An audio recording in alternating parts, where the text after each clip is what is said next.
This is a reading from Modern Saints by Anne Ball. Chapter 40. Rose Hawthorne Lathrop. Mother M. Alphonsa Lathrop, O.P.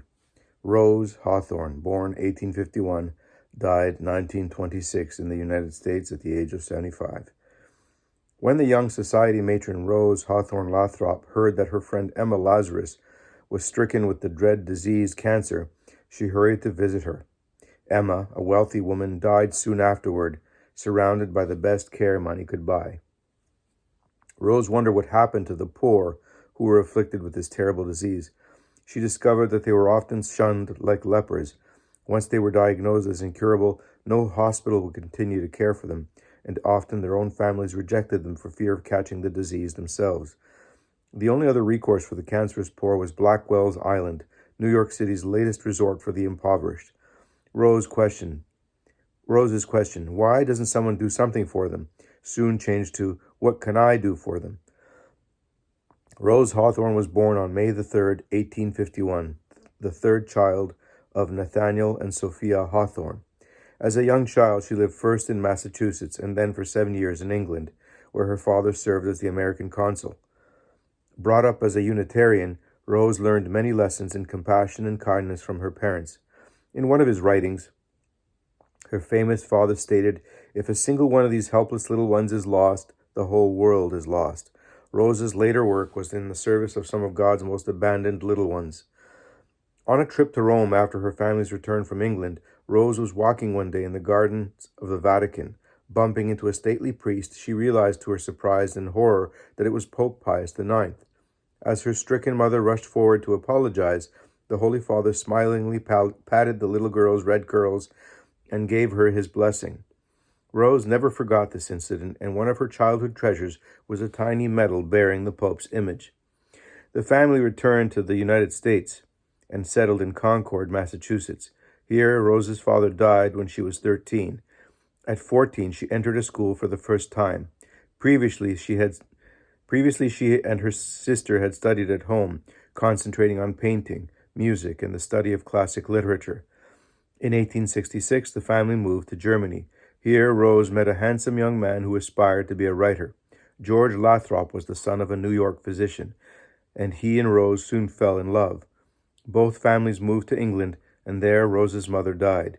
On September 11, 1871, Rose and George Lathrop married. The young couple soon returned to the United States. Although Rose and George were both immature and financially unstable, their life was relatively happy until George began to exhibit the intemperance that later would cause the couple much sorrow.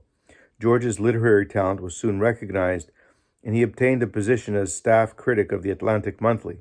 In 1876, a son, Francis Hawthorne, was born, and the little boy became the light of both his parents' lives.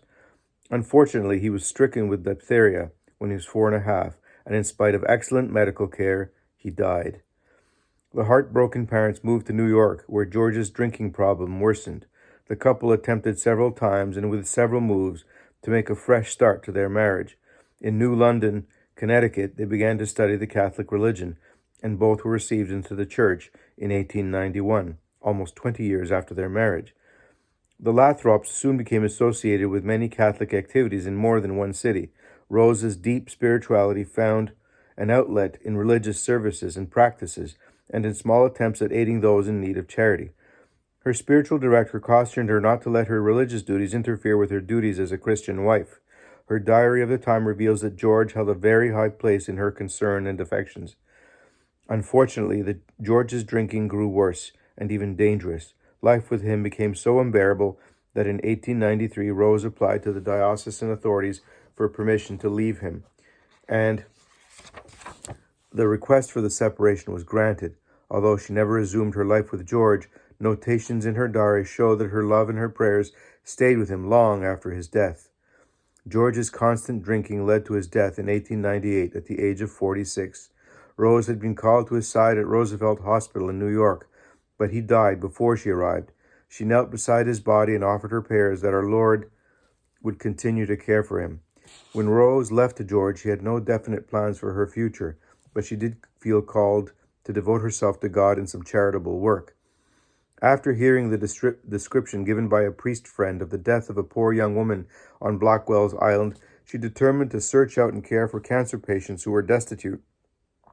After the death of her friend Emma Lazarus, Rose had come to a vivid realization of their plight. She later acknowledged, "A fire was then lighted in my heart where it still burns. I set my whole being to endeavor to bring consolation to the cancerous poor." To prepare for her work, she took a 3-month course in nursing at the New York Cancer Hospital.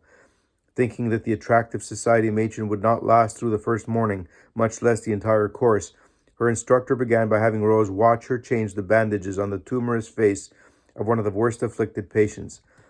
Although the effort to watch the terrible sight was great, Rose stood the test. Later, one of her primary rules for her helpers was that they must never show their aversion to the terrible wounds and tumors with which they came in contact.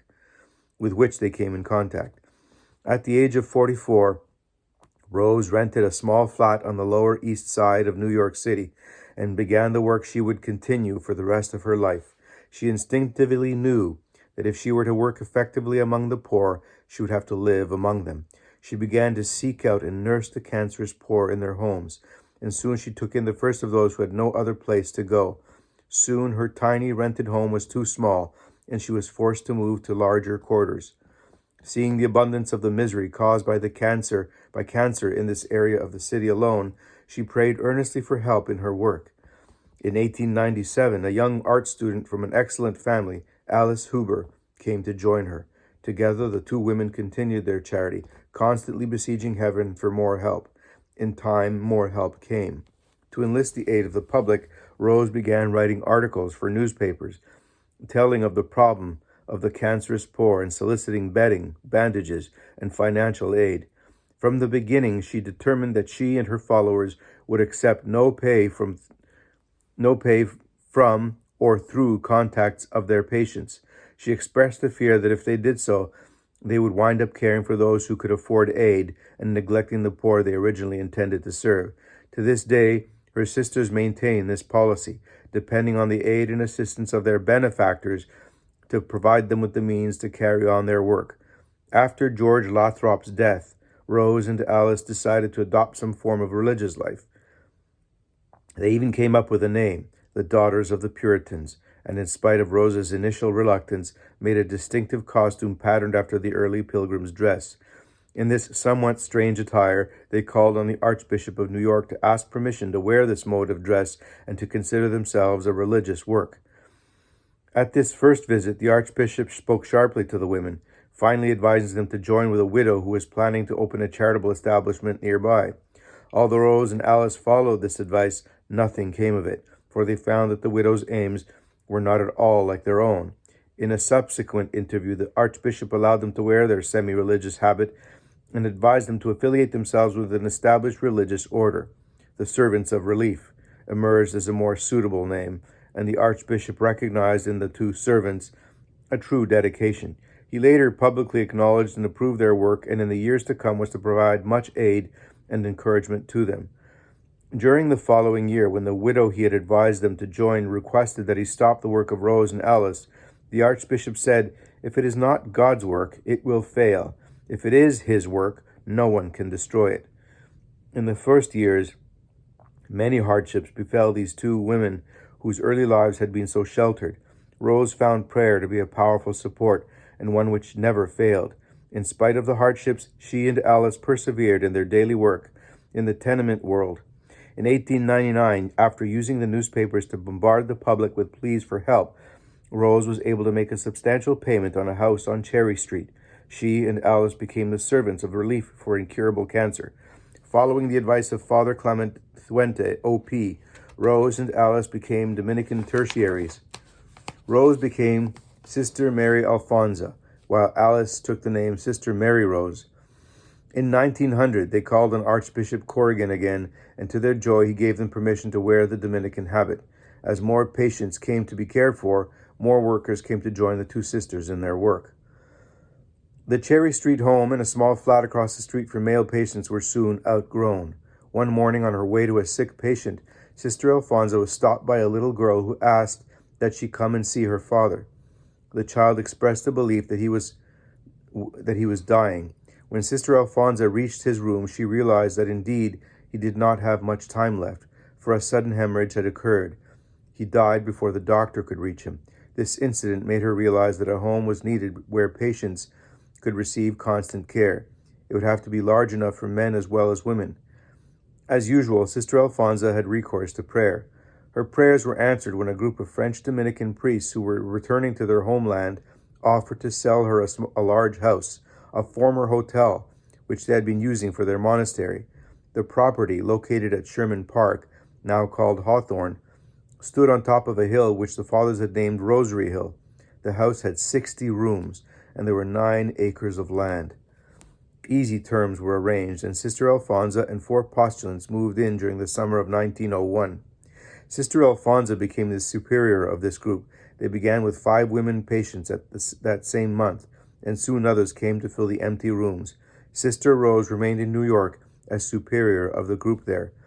Mother Alfonso always tried to let the patients do as they liked, as far as this was possible. She maintained a happy, cheerful atmosphere and believed in spending money on luxury items for the patients, as well as on necessities. One time, when Sister Rose was out of town, Mother Alfonso found the key to her cash box and went on a shopping spree, buying presents for everyone except herself. She spent $150 on a radio and bought a dog for one of the patients. On another occasion, a parrot was acquired for a patient who had always been glum. He finally cheered up. Many residents perked up remarkably after experiencing the love and tender care given by Mother Alfonso and the sisters. They no longer felt abandoned. It was no wonder that often a patient would exclaim, "This is heaven." Fire, which had become a constant worry of Mother Alfonso, finally came to Rosary Hill in 1922. Fortunately, the fire was contained, but Mother Alfonso determined to build a new building which would be fireproof. This was the last of her great dreams, and the work was begun under her direction, although not completed before her death. Mother Alfonso died quietly in her sleep in July of 1926. The eulogy at her funeral was given by Bishop Walsh of Maryknoll. Several pages of jottings found after her death gives testimony of Mother Alfonso's constant thought of God in all her work. One of the pages contained these lines: "I will see all things only through the presence of God," thus freeing myself of personality and forgetting my existence. I will regard creatures in the spirit of Jesus Christ.